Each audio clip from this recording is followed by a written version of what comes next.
What is good, YouTube? It's your boy the Light or the Light Gamer. I'm back with another reaction video or another video. Be sure to drop a like, subscribe below if you're new to the channel. I'd appreciate it. We're gonna be reacting to the $1 billion bubble that almost broke. Nadeshot. If you guys enjoyed, you already know what to do. Let's go and click it. Let's get straight into it. Let's react. Here we are. Esports was a gold rush, packed stadiums, mainstream legitimacy. Analysts promised it would be the next NFL or NBA. It was And for with a that while. promise came billions of dollars. Investors were writing blank checks, funding sprawling LA headquarters, superstar contracts, and Hollywood-level production teams. That's stuff I looked up to And when I at the was center younger. of it all was Nadeshot, a gamer who went from clipping burgers at McDonald's to building an empire. With 100 Thieves, that empire exploded. A-list investors and nine-figure valuations, the trajectory of esports continued to point 160 straight towards the million? moon. But what no one seemed to realize was that this was the height of a billion-dollar bubble, and bubbles only have one destiny: to pop. Now, to understand all of this, we really need to go back to the beginning of the bubble, all the way back to 2008. Growing up in the Chicago suburbs, Matthew Hag loved to compete. He craved that rush of being on a team, of fighting for a win. The only problem, when it came to traditional sports, he just wasn't built for it. He was never the fastest or the most athletic. He really struggled to find his place on a team. But deep down, that fire to compete never went away. He just needed the right place to prove himself. I know that feeling. And he found it in a black and green box his parents brought home one day, an Xbox 360. For the first time he loaded up Halo 2, the physical world and its limitations simply disappeared. Boom, boom. That's the 2-for-1, baby. Here, skill wasn't about how fast you could It's run or crazy how to high you watch all could this jump. stuff It was about today. strategy and reflexes. He devoured every competitive shooter he could get his hands on, from Halo to Gears of War and finally to Call of Duty. And Nadeshot, he's sitting main hall, looking around. He's looking to pick up a kill. He's just standing there still. Oh, and he gets shot. Gaming quickly morphed I from a remember hobby those days into a at full-blown esports. obsession, and it turns out Matt was actually pretty good. Soon, crushing his friends just wasn't good enough. He Oh, needed a man. real challenge, and that search led him to the early, gritty world of online tournaments. Before long, he'd outgrown the bedroom grind and was standing alongside some of the best players in the country. With his team, Mob Genesis, he landed a MLG. 4th place finish at the 2009 MLG National Championship. For the first time, it felt like he discovered his thing, somewhere he could focus that drive. It was a future Matt could actually see himself chasing. But here's the thing, not everyone around him agreed. His mom was especially worried about the hours he poured into the screen. And honestly, back in 2008, she had a point. Esports was barely even a word, let alone an industry. There weren't million-dollar Fortnite winners, no headlines talking about gamers turning passion into So careers. Nadeshot's where To a it started parent, it 8 to all. 10 hours a day on Xbox didn't seem like training for the future. It looked like a problem. So his mom laid down the law. He had to get a real job, and he ended up at the local McDonald's. The goal was to teach him responsibility and pull him away from the Xbox, but it had the exact opposite effect. For the first time, Matt had his own money, a budget for better monitors, new controllers, and tournament entry fees. The job that was meant to end his gaming career was now funding it. Xbox, PlayStation 3. Xbox, PlayStation 3. And working the counter and the drive-thru window taught him something even more valuable than the game itself: how to communicate. That shy kid who struggled to find his place was now learning how to connect with people, how to be confident, and how to express himself. And those were the skills that would unlock a path even bigger than competitive gaming, beginning with the moment he pointed a camera at himself, hit record, and introduced the world to Nadeshot. YouTube, how the f you doing? This is Nadeshot. By June 2010, Matt, now known online as Nadeshot, had become one of the rising stars of Call of Duty. And just as his name was breaking through, another force was taking shape: a team called Optic Gaming. Optic was the brainchild of Hector "Hex" Rodriguez. Hex's eye for talent went beyond pure mechanics. In Nadeshot, he identified a relentless drive that he believed was the true mark of a future champion. So Hex took a chance on him. He banked on the idea that with this kind of work ethic, the top-tier skill would eventually follow. He brought Nadeshot onto the team, believing that a player who wanted it that badly could truly go the distance. The But scump, desire too, doesn't with always those young translate to years. dominance. Once inside the team, the brutal reality set in. Nadeshot was playing catch-up against a stacked roster. In the high-speed chess of competitive Call of Duty, he was a step behind, a fraction too slow. We are actually going to start things off with Nadeshot, who immediately gets taken out. He became the easy scapegoat in scrims, and the primary target for opponents on stage. For Nadeshot, every match was an audition, and every mistake felt like a verdict confirming the one thing he couldn't shake: he wasn't good enough. The pressure built with every Damn, disappointing tournament result until the team's chemistry finally fractured. Heading into the 2011 season, Hex had to make one of the toughest calls a manager can make. The experiment was over. Nadeshot was off the competitive roster. So how does a kid who can't make an esports roster go on to lead a billion-dollar industry? Well, I'm getting to that. But first, a word from our sponsor. Alright, so before we get back to the video, I gotta tell you how we're making week 1 of the NFL season even more interesting, thanks to our sponsor, Underdog. Underdog live on, and outside of the diehard option, and good luck with your picks. Back then, being a pro gamer didn't mean much financially. Prize pools were tiny, often just a few $1,000s would be split between entire teams. Unless you were consistently winning, there was no money to live on. And outside of the diehard community, hardly anyone was watching. Esports was at a crossroads. Competitive results alone wasn't enough to build a future. To survive, organizations had to find a way to capture attention beyond the stage. Platforms like YouTube were exploding, and for the first time, players could reach audiences directly. A new playbook was emerging. If teams could blend competition with entertainment, they could show the stories and personalities behind the gamer tags. Then maybe they could create something bigger than just tournaments. That's exactly what Hex saw. He knew wins would come and go, but what could last, what could build a legacy, was a community. And to build that community, you needed someone fans could actually connect with. That someone was Nadeshot. He wasn't the flashiest player in the lobby, but he had something rare: charisma. Where most pros were quiet everyone and loved awkward, watching Nate could talk to a camera like he was talking to a friend. He was already uploading videos, sharing his perspective, cracking jokes. His personality made people care, and to Hex, that was gold. So instead of letting him fade out after leaving the starting roster, Hex convinced Nadeshot to stay. Just not as a competitor, but as the face of Optic. That's crazy. From that moment on, Nade went all in. He flooded YouTube with content, Call of Duty gameplay, streams from tournaments, and even vlogs filmed from his own room. YouTube, how the you doing? Nadeshot was laser focused on content, and as his audience continued to grow, so did the esports world. You guys turned Call of Duty Black Ops into the biggest entertainment launch of all time. And what record did it break? Not Avatar or Batman, it's broke the record set 1 year earlier by Call of Duty Modern Warfare 2. Over the past few years, the Call of Duty franchise had been building bigger with every release, each new title breaking sales records and drawing in more players. By 2011, Activision was ready to turn the hype into something the gaming world had never seen. At the This center one of Call it of all was Duty a was $1 good million though too, tournament, man. the biggest prize pool in the history of Call of Duty. Welcome to the first Call of Duty XP. And Call of Duty XP in Los Angeles looked like a tournament on paper, but once you stepped inside, it felt like a full-blown festival. Thousands of fans packed into a massive custom-built arena to see Modern Warfare 3 early, to play paintball on life-size COD maps. Celebrities like Russell Westbrook and Nick Swartzen came through, and the whole thing even ended with the Kanye They need to West go back concert. to that, man. It was one of the craziest tournaments gaming had ever seen. The stakes had never been higher, $1 million on the line, with $400,000 going straight to the winning team. Teams from every corner of the world fought for a chance to play under the lights, but after weeks of qualifiers, the field was cut down to just 32 of the very best. Optic was one of them. Then, just days before the tournament began, one of their starters had to drop out. Suddenly, the roster had a gap to fill. So Hex picked up the phone, and the person he called was Nadeshot. Nadeshot, how are you feeling, buddy? It's a tough matchup. I'm excited. We're ready to go. Ready to play. In an instant, the dream he thought he had let go of was back on the table. Optic breezed through the round of 32 all the way to the semifinals match. That's going to be the win.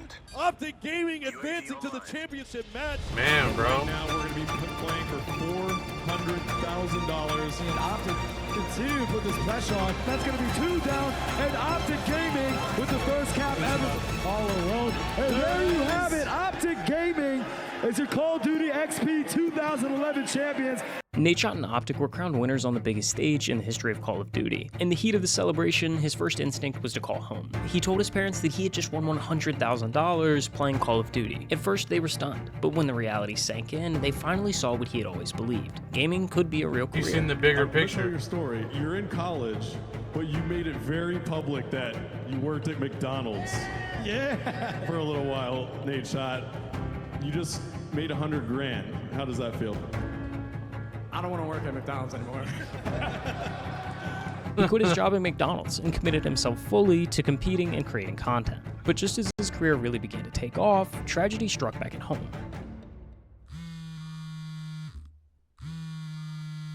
On the morning of October 4th, 2012, he woke up to a missed call from his dad. His mom's health had been declining, and the moment he saw the call, he knew something was wrong. When he called back, it rang a few times, until eventually his dad picked up. Hey guys, what's going on? It's Nadeshot from Optic Gaming, and some of you may have heard in the past couple days on Twitter, if you follow me or anybody else, that my mom actually passed away at the age of 47 on Saturday night. She died in her sleep. It's kind of a gruesome detail, but The days that followed were That's heavy. tough, bro. Family and friends gathered to say goodbye, Couldn't and Matt was imagine. left facing a loss that would stay with him Got me forever. choked up For most myself. people, grief can bring life to a halt. For Matt, it became a kind of engine. The pain didn't go away, but channeling it into his work gave him purpose. Some nights he uploaded just to keep from sitting in the quiet. Every tournament, every late night stream, every piece of content became an outlet, a way to keep moving forward when standing still hurt too much. What I do want to talk about is life and how quickly it can change. When my mom first started getting sick, when I was a young kid, she had seizures, and we never really knew prior to that she had epilepsy. So when she had her first seizure, we didn't really know what it was. And as the years went on and she got sicker and it just kept rolling and rolling and getting worse and getting worse, and she just... Oh man, I didn't think this commentary was going to go here. My mom never really understood what I was doing. She never really understood the concept of YouTube and live streaming and winning tournaments. I never really thought that this was gonna come this far. I never really thought that I was gonna make it this far in gaming. And it sucks because I wish she was still around to see where everything has come, because I went through a lot of hardships. I struggled. I didn't know if I was gonna have enough money to pay rent. I didn't know if I should go back to school. I didn't know if I made the wrong decision by quitting my job in school. There was a lot of questions that I had that needed answering soon, but when Black Ops 2 finally did come out, my channel in January and February just started exploding. The release of Black Ops 2 in November of 2012 really My marked the favorite beginning Call of of one Duty of of the all most time is iconic Black eras Ops of 2, gaming. man. Within 24 hours of the release, Black Ops 2 had cleared $500 million in sales, breaking a list of records In my too long to opinion, one count, of the best proving just CODs. how massive gaming had become. Around the same time was the launch of the iPhone 5, and it seemed like myself and just about all of my friends were all of a sudden getting their first smartphones. Wi-Fi was getting better, social media was blowing up, and trick shot montages Damn, were bro. playing on loop. With 2013 coming into the picture, Nadeshot moved into the Optic Gaming house, landed a massive sponsorship with Red Bull, and his YouTube channel cleared 250,000 subscribers, then 500,000, then 750,000, and even 1 million subscribers, where Nadeshot finally claimed his very own gold play button. They even have my name on there. Look at that. Congratulations for surpassing 1 million subscribers. Optic Nadeshot on YouTube. The records Black Ops 2 had set the year prior were completely shattered by the release of GTA 5 in September, earning over $800 million day 1 and clearing $1 billion by day 3. And this record still stands today. Now, if Rockstar ever decides to drop GTA 6, maybe that'll change. But speaking that's of gonna things happen we're never one going day. to see, in November of 2013, all hopes and dreams of the Xbox 720 were finally put to rest. Microsoft rolled out their latest and greatest console, the Xbox One, and this was the rebuttal to Sony's PlayStation 4, which, as an Xbox user myself, PS4 definitely won that fight. But either way, both of these consoles took gaming to a whole new level. With social media now in the pockets of just about every teenage guy on the planet, Optic vs FaZe Clan became one of the biggest rivalries in all of esports. And with Nadeshot captaining the ship, Optic would go on to win countless tournaments in the Call of Duty franchise, with the pinnacle being at the MLG X Games in 2014. Ever since I watched Halo 2 as a young kid on MLG, I dreamed about winning an MLG event. And for this to finally happen, plus a gold medal at the X Games, it's literally a dream come true. But by 2015, the weight of it all had began to show. Competing at the highest level meant living under constant pressure, and being both the face of Optic Online and team captain in tournaments made that pressure double. The joy of competition was still there, but so was the exhaustion. If you guys asked me 2 months ago if I was going to be making a video like this, I would have told you were absolutely crazy. Things change, people change, situations change, so I'm gonna cut straight to the chase. Basically, I am going to be taking a break from competitive Call of Duty, a leave of absence, if you will. The end with Optic wasn't sudden. It unfolded gradually, as Matt realized his vision no longer fit within the team he'd grown up in. He had helped turn Optic into a powerhouse, but what pulled at him now was the idea of creating something of his own. Leaving meant walking away from teammates who felt like family, and from a chapter that had defined his life. But it also cleared space for the next idea, one that had been quietly building in the background. Nadeshot's move to launch his own gaming org really couldn't have come at a better time, because esports was no longer some basement hobby. It was cocaine for investors, a brand new high everyone wanted a hit of. The money in gaming had grown to be completely outrageous. In 2019, a 16-year-old kid named Booga walked out of the Fortnite World Cup with $3 million in his pocket. $3 million. Tiger Woods won the Masters that same year, one of the biggest sports events on the planet, and made just over $2 million. A teenage kid who barely needed to shave went band for band with Tiger and won. $3 million richer But it wasn't just the prize pools. Teams themselves were inflating like tech startups on steroids. FaZe Clan, born from 4 guys in an Xbox party, all of a sudden got slapped with $1 billion valuation. Traditional sports owners were buying in, celebrities were cutting checks, sneaker brands were collabing on drops. Esports felt like the next NBA, the next NFL, the next gold mine. It was the Wild West of gaming, and every gunslinging investor thought they were about to strike oil. The sponsorship deals were flying, merch was selling out, and Twitch streams were pulling stadium-sized audiences night after night. It was intoxicating. For stars in the esports world at that time, it felt like the ceiling didn't exist, like you couldn't lose. 100 Thieves kicked things off with a $10 million investment from the founder of Rocket Mortgage and owner of the Cleveland Cavaliers, Dan Gilbert. I don't want to beat around the bush any more than I have to, so I'm just going to say it, and then we're going to talk specifics. So, my company, 100 Thieves, has received a multi-million-dollar investment from Dan Gilbert, the owner of the Cleveland Cavaliers, to help me build my business. That's crazy, bro. Backed by such a massive investment, Nadeshot was able to immediately secure a spot in the NALCS and sign some of the hottest talent in esports. This was his chance to take everything that he had learned at Optic and build his own vision from the ground up. From the start, Nade made sure his players followed the same blueprint that had made him successful, living in content houses, competing in tournaments, and building their personal brands online. And as a result, even when titles were hard to come by for the first several years, that formula helped 100 Thieves quickly establish a devoted fan base. The organization launched an apparel line that instantly took off. Limited drops would sell out in minutes, transforming 100 Thieves from a team into a cultural brand. In 2018, they closed a $25 million Series A funding round co-led by Scooter Braun and Drake, who both became co-owners. More rounds followed, $35 million in 2019, $60 million in 2021. That same year, they unveiled something that became a symbol of the dream itself, a 15,000 square foot headquarters in the heart of Los Angeles.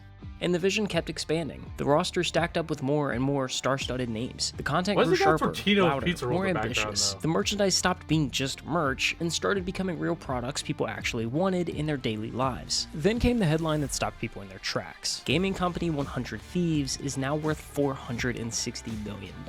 The valuation by Forbes of $460 million for 100 Thieves. For Matt, it was the full circle moment. The kid who once wore a McDonald's uniform, cashing out fries for minimum wage, was now standing at the helm of one of the most valuable gaming organizations in the world. There was just one problem. This was the height of a $1 billion bubble, and bubbles only have one destiny. They pop. Esports as an industry never reached the scale those investors were betting on. Viewership was strong on Twitch, but translating that into reliable revenue streams like ticket sales, sponsorships, and media rights proved to be fragile. Teams were burning through venture capital at an alarming rate, waiting for the market to mature. But it never did. Behind the scenes, the brand that once seemed untouchable was bleeding cash. Sponsorships plateaued, merch revenue dipped as hype cycles cooled. The cost of running multiple competitive rosters, paying star salaries, and maintaining the content machine outpaced what was coming in. By 2023 and 2024, the layoffs began. Talented staff, the same people who built the culture, were suddenly gone. Whole departments were gutted. What had once been marketed as a lifestyle empire was being stripped out of survival mode. And it wasn't just 100 Thieves. Across esports, the bubble investors inflated was popping. Valuations that once reached hundreds of millions evaporated overnight. For Nadeshot, it was personal. Day after day, he was stuck watching his dream, his people, his vision for what gaming could be unravel under the weight of a broken business model. But the toll wasn't just on the company, it was on him.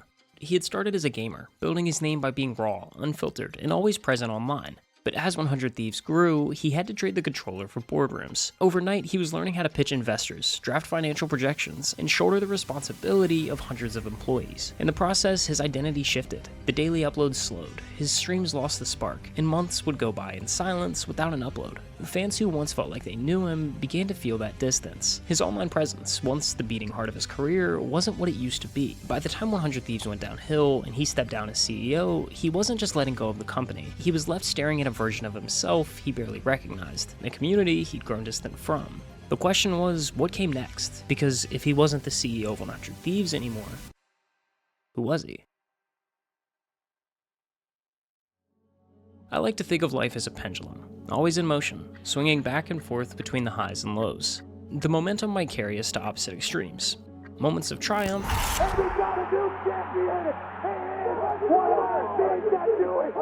to moments of struggle.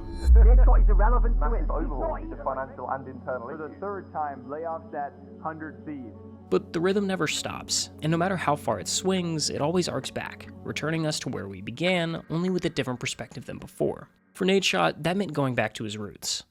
The last 6 months of last year were really hard for me because I thought that I was going to leave the company because the pressure of running the business was just too much. But yeah, building a business is really, really hard. And you need good people around you to be able to do it. It's stressful. So I told them, I'm like, I need to be like a fan of 100 Thieves again, away from this stress, so I can actually trust the decisions that I'm making and help you guys make informed decisions on everything from here on out without me being tied down to the weight of this business, because I don't know what's right and what's wrong anymore. So that 100 Thieves kind of turned into this battle now with myself, like I would have when I wasn't interested in taking photos anymore.